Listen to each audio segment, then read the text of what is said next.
मुंबई से सटे रायगढ़ में शिवसेना के बागी विधायक एकनाथ शिंदे को बधाई देने वाले पोस्टर लगाए गए, बैनर से उद्धव ठाकरे गायब। महाराष्ट्र में सियासी संकट और बढ़ा, शिंदे गुट ने डिप्टी स्पीकर और राज्यपाल को चिट्ठी भेजी। चिट्ठी में शिवसेना के 37 विधायकों के हस्ताक्षर का दावा। मतलब अब शिंदे गुट में शिवसेना के 2/3 विधायक हैं। उद्धव ठाकरे गुट ने महाराष्ट्र विधानसभा के डिप्टी स्पीकर को भेजी चिट्ठी। एकनाथ शिंदे समेत बागी 12 विधायकों को अयोग्य ठहराने की मांग की गई। शिंदे बोले, 12 विधायकों के खिलाफ कार्रवाई की अर्जी देकर आप हमें डरा नहीं सकते। गुवाहाटी में बागी विधायकों ने एकनाथ शिंदे को नेता चुना। बीजेपी का नाम लिए बगैर शिंदे बोले, महाशक्ति हमारे साथ। शिवसेना के 2 और विधायक गुवाहाटी पहुंचे। 2 दिन पहले बागियों को मनाने सूरत गए रविंद्र फाटक ने भी शिंदे गुट से हाथ मिलाया। अब शिंदे गुट के साथ 46 विधायक हो गए हैं। शिवसेना में बगावत पर शरद पवार का बयान, कहा हम महाअघाड़ी के साथ हैं, आखिर तक लड़ाई लड़ेंगे। लेकिन भतीजे अजीत पवार ने टूट के पीछे बीजेपी का हाथ होने से इनकार किया। बगावत के पीछे बीजेपी है सर, क्या आप मानते हैं कि इस बगावत के पीछे बीजेपी का रोल है? अभी तक तो वैसा दिखाई नहीं दिया। आणि ह्याला एकच उदाहरण मी सांगू इच्छितो की आता मी टेलिव्हिजनवर एकनाथ महाराष्ट्र के पूर्व सीएम और बीजेपी नेता देवेंद्र फडणवीस आज दिल्ली आ रहे हैं। पार्टी अध्यक्ष जेपी नड्डा और गृह मंत्री अमित शाह से हो सकती है उनकी मुलाकात। आगे की रणनीति पर होगी चर्चा। 2 महीने पहले स्टेट इंटेलिजेंस ब्यूरो ने महाराष्ट्र विकास आघाड़ी को खासतौर पर मुख्यमंत्री और गृह मंत्रालय को सूचना दी थी कि शिवसेना के 10 से 12 विधायक सरकार से बगावत कर सकते हैं। हालांकि सीधे तौर पर एकनाथ शिंदे का इसमें कोई जिक्र नहीं था।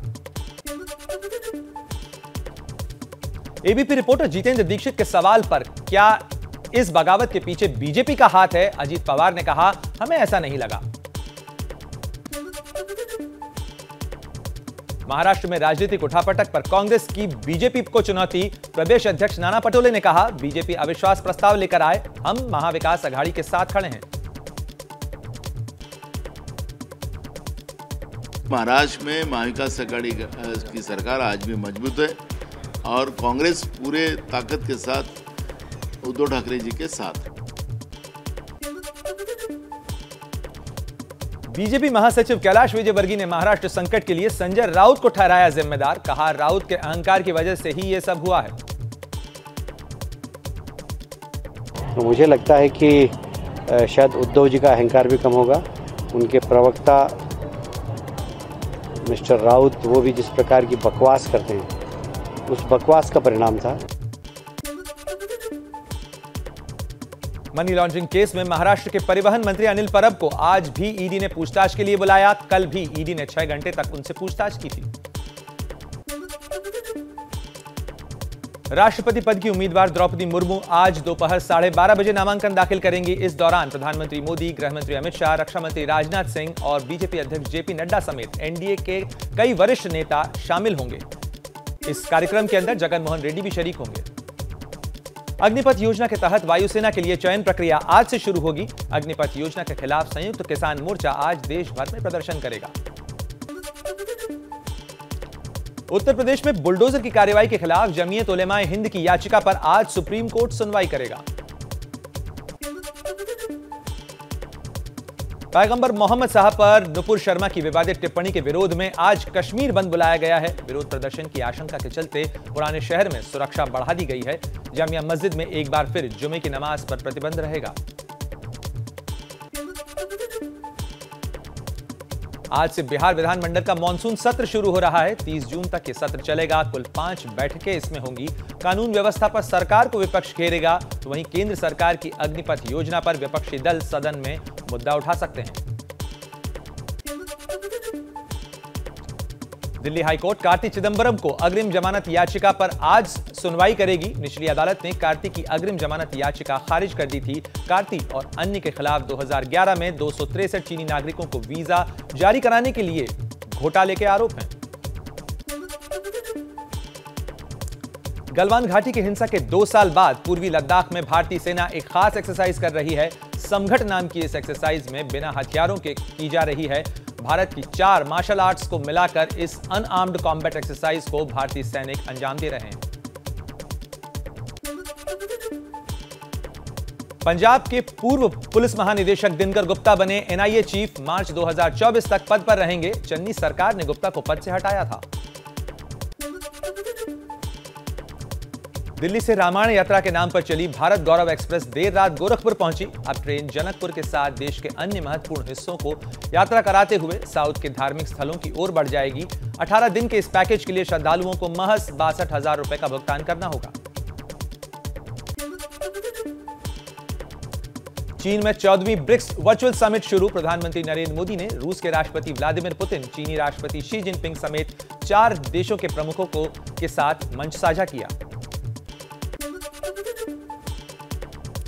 ब्रिक्स वर्चुअल समिट में प्रधानमंत्री मोदी ने कहा, आपसी सहयोग से कई क्षेत्रों में हमारे नागरिकों को सीधा लाभ मिल रहा है। इस समिट के बाद ब्रिक्स संबंधों को और मजबूत करने के कई सुझाव निकलेंगे।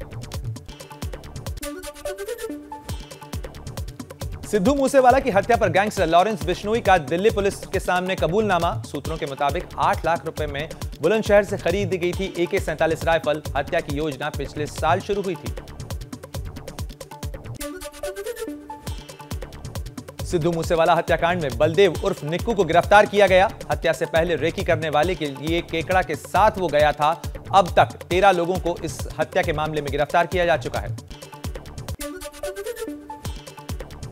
मराठी अभिनेत्री केतकी चितले को ठाणे जेल से मिली जमानत। केतकी को शरद पवार के खिलाफ फेसबुक पर कथित रूप से अपमानजनक पोस्ट करने के आरोप में 15 मई को गिरफ्तार किया गया था। कानपुर देहात में भाइयों ने अपने सगे दिव्यांग भाई को पीट कर मौत के घाट उतार दिया। शराब के नशे में हत्या को अंजाम दिया गया। हत्या के बाद आरोपी भाई फरार हैं। पुलिस उनकी तलाश में जुटी है।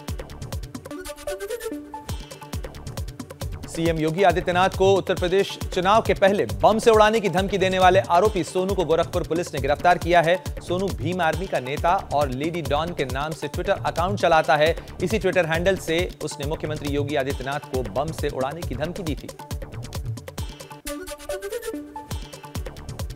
बिहार के हाजीपुर में कबाड़ी वाले की बेरहमी से को पहले पीटा गया, बाद में पुलिस की देखरेख में हुई शादी। अपनी प्रेमिका से मिलने गया था, चोर समझकर घर वालों ने पीटा। बाद में प्रेम प्रसंग का खुलासा हुआ। दिल्ली में हनी ट्रैप का मामले का खुलासा, 3 आरोपी गिरफ्तार किए गए। आरोपी महिला की तलाश जारी है। फेसबुक पर दोस्ती कर कई लोगों को होटल में बुलाता था गिरोह। बाद में नकली पुलिस बनकर छापेमारी कर पैसे ऐंठने का भी काम किया जाता था। उत्तराखंड के रुद्रप्रयाग में मंदाकिनी नदी में फंसा युवक, एसडीआरएफ ने रेस्क्यू कर बचाई जान। करीब 4 घंटे तक फंसा रहा यह युवक। असम में जारी है बाढ़ और बारिश का कहर। 107 लोगों ने गंवाई जान। बाढ़ में 90 और भूस्खलन में 17 लोगों की मौत हुई, जबकि 32 जिलों में 55 लाख लोग बाढ़ से प्रभावित हैं। जम्मू कश्मीर के उधमपुर में समरौली इलाके में लैंडस्लाइड हुई। जम्मू श्रीनगर हाईवे बंद किया गया। हादसे के बाद ट्रकों की लंबी लाइन लग गई है। मलबा हटाने का काम फिलहाल जारी है।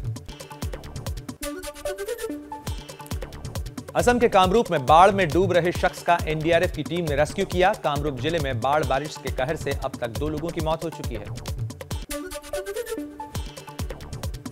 असम के सिलचर में बाढ़ से हालात बेकाबू हैं। शहर में सैलाब से डूब रही हैं कई जिंदगियां। सड़क पर गाड़ियां भी डूबी हुई हैं। नाव चलने की तस्वीर सामने आ रही है। एनडीआरएफ लोगों को मदद पहुंचाने की कवायद में जुटी हुई है। दक्षिण के बाद अब उत्तर भारत के कई राज्यों में मानसून की एंट्री। बिहार, झारखंड, पूर्वी गुजरात, दक्षिणी पश्चिमी और पूर्वी मध्य प्रदेश के कुछ हिस्सों में, पश्चिमी हिमालय में 1 या 2 स्थानों पर हल्की बारिश का अनुमान है।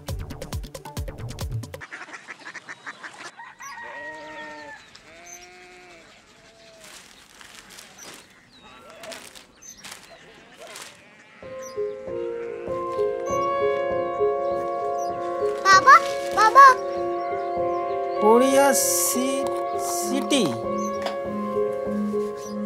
जानिए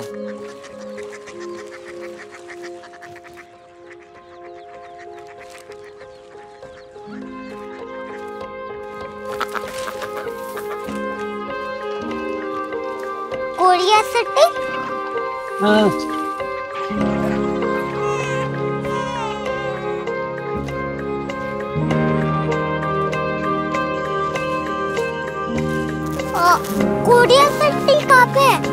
शहर अंग्रेजी लगे हैं।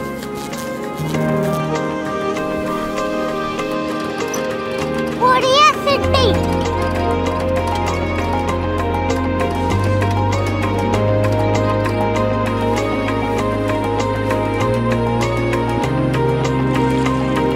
वो बहुत दूर है।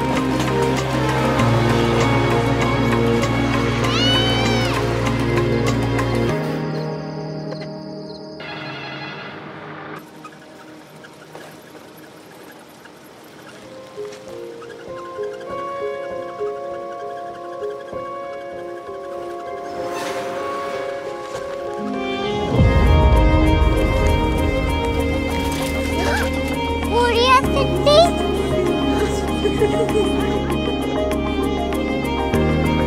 दुनिया को कुछ लोग बड़े होते हैं। कोरिया सिटी कहाँ है? प्रोफेसर साहब को पता होगा। हो, ये छोटा वाला ग्लोब लगता है और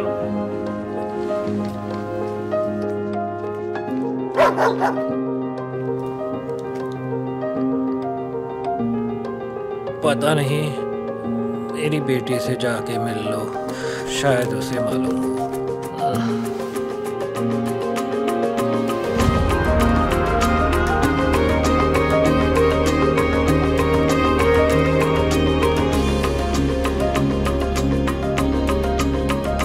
हाय, बाबा ने भेजा है। Come here. Korea city. Korea city नहीं, क्यूरियोसिटी। वो क्या? That's what brought you here? जो तुम्हें यहाँ तक ले आया। क्यूरियोसिटी।